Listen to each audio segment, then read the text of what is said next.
Kumusta mga kanoise? Welcome back sa ating YouTube channel, Philippine Noises. So ngayong araw, another update naman tayo about West Philippine Sea nating mahalan. So ang video to ay mula kay Sir Romniel TV. So meron itong pamagat na ayan na, warship ng Pilipinas hinarap ng China. Missile-armed vessels gagawin sa Pinas. So, yun men, tingnan natin kung ano kapaloob sa video to. Tapos yun, bibigyan natin ng reaction. Ano? So, ang video to ay mula kay Sir Romniel TV. So, supportahan nyo yan. Tapos, syempre, kung trip nyo ng mga ganitong reaction video, may kasama kayong manood, huwag nyo na rin kalimutang supportahan yung YouTube channel natin, Filipinoids. So, mga kanoisi, hindi na natin ito patatagalin pa. Simulan na natin, baka agawin pa ng China. Again, ang pamagat ng video ito, ayan na, warships ng Pilipinas hinarap na ang China. Missile-armed vessels gagawin sa Pinas. Diyos ko day. So again, Sir Romniel TV, Filipino SC, like, comment, share, subscribe, start.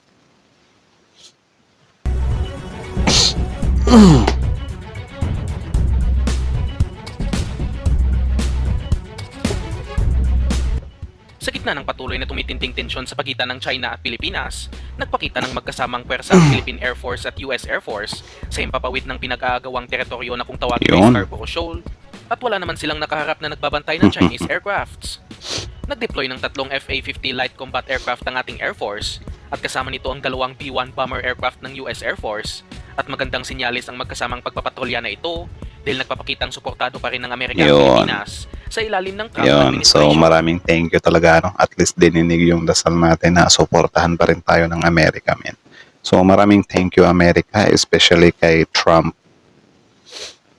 Ang ginawa na ito ay hindi lang din patrol missions, kundi pagsasanay na rin para sa ating Air Force na matutunan kung paano mag-intercept ng kalabang aircraft kung sakaling pasukin ang ating airspace.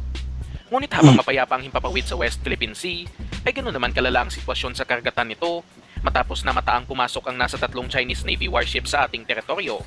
3 China warships entered PH. So, when ba yan? Bago pa lang.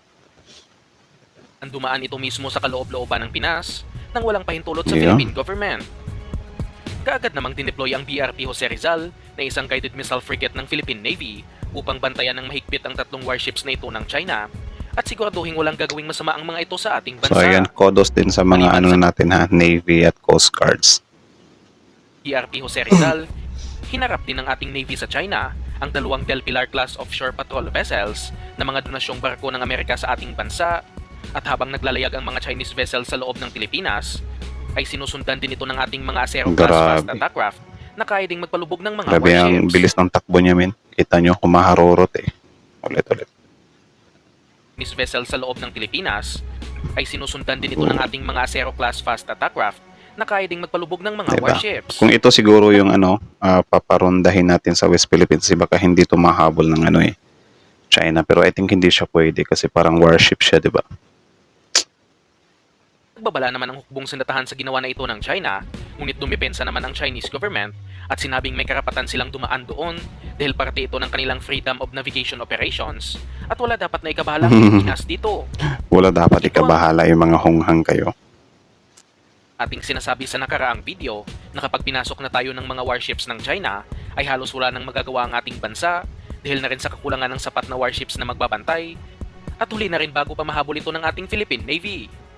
Dapat pang bumili ng mas maraming vessels sa ilalim ng AFP Modernization Program katulad ng ginagawa ng Philippine Coast Guard sa ngayon. Buti na lang talaga pinokosan talaga ni PBBM yung AFP Modernization Program. Kasi yun naman talaga yung pinakakailangan talaga natin. Diba? Philippine Coast Guard to add 49 new ships by 2028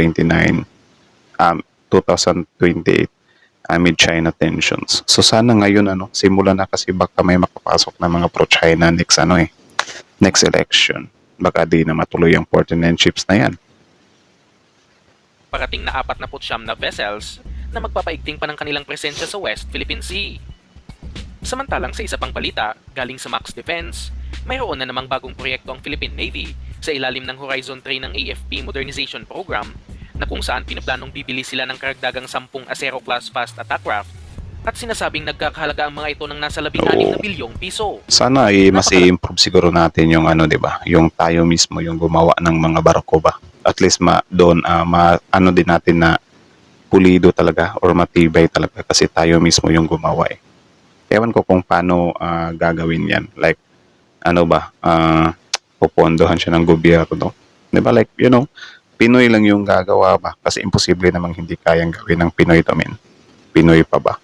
Baka nga yung mga warship na nabibili natin sa ibang bansa, Pinoy pa yung gumagawa nun eh. Di ba?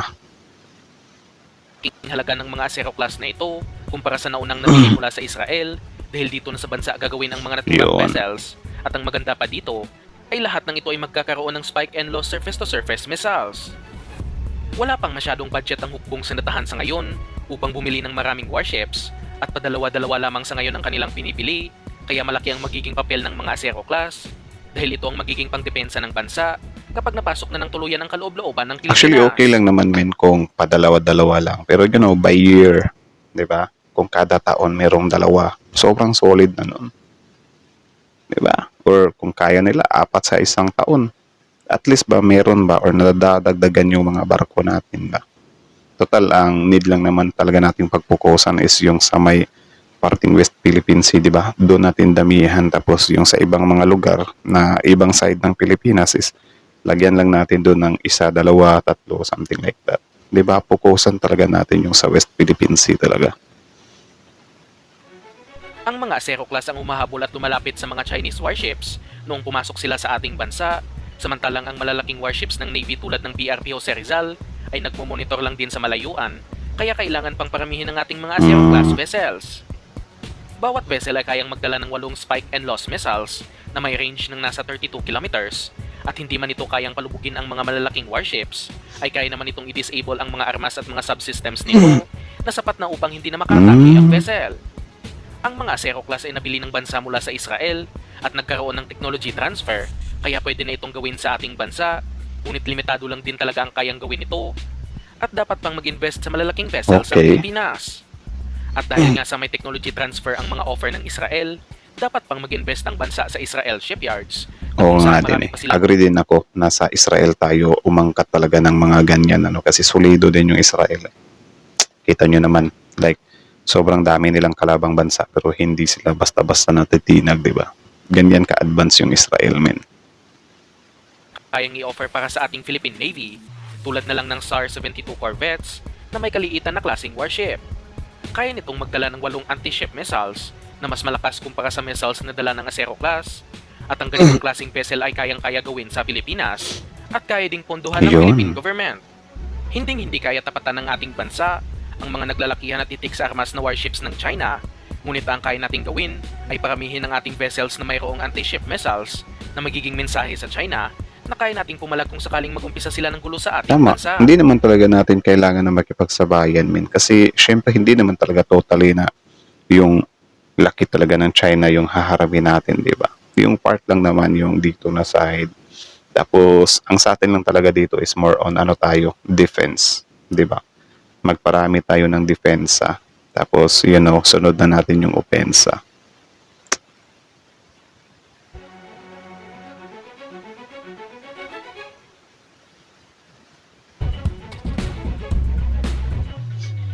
Tapos na ba? I think tapos na. Angas oh.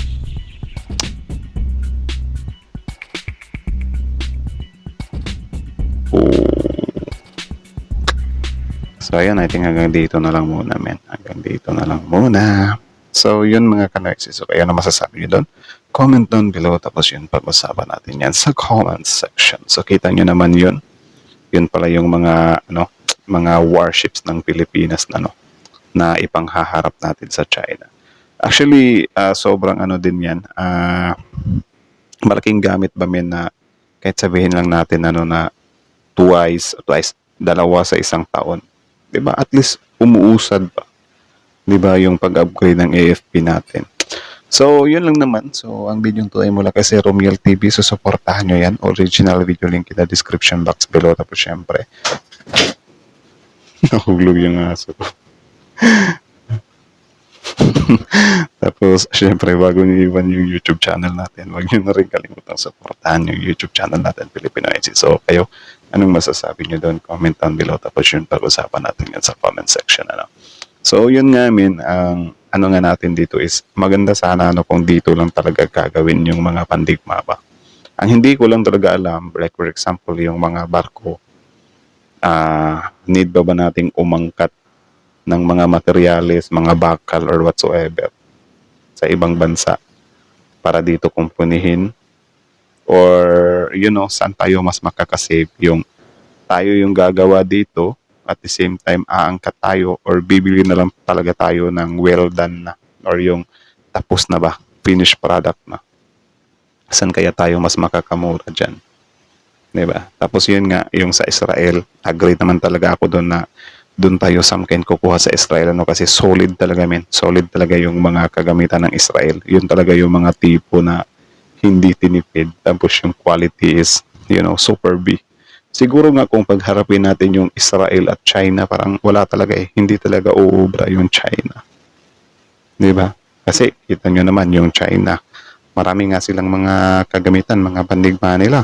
Pero makikita natin sa mga balita, tinitesting pa lang nila, wala na, puro nakapalapakan. 'Di ba? Like napapahamak sila mismo sa lugar nila. Hindi pa man nagkaroon ng actual war talaga. Wala na. Hindi na sila or hindi na magkandamayaw yung mga depensa nila, mga opensa nila. 'Di ba? So hindi din talaga natin guarantee na matibay yung mga kagamitan ng China. Siguro sa China more on ano lang sila, yung mga products nila na mumurahin, 'di ba? Yung pangmasang Pilipino talaga. Kaya siya tinatangkilik din ng mga kababayan natin Kaya nga sa tuwing nananawagan tayo na boycott China product, nagagalit yung mga kababayan natin, yung mga ewan ko, mga pro-China ba yan or ano lang talaga sila, gusto lang talaga nila ng mga mumurahing mga gamit So, nasa sa kanila din yan. I mean, sa sarili nilang din yan, options. So, yun lang naman mga kanoisis. So, kayo na masasabi nyo dito, comment down below. Tapos yun, pag-usapan natin yan sa comment section. So, again, si Romil TV, Filipino IC. Like, comment, share, subscribe, Filipino ICs.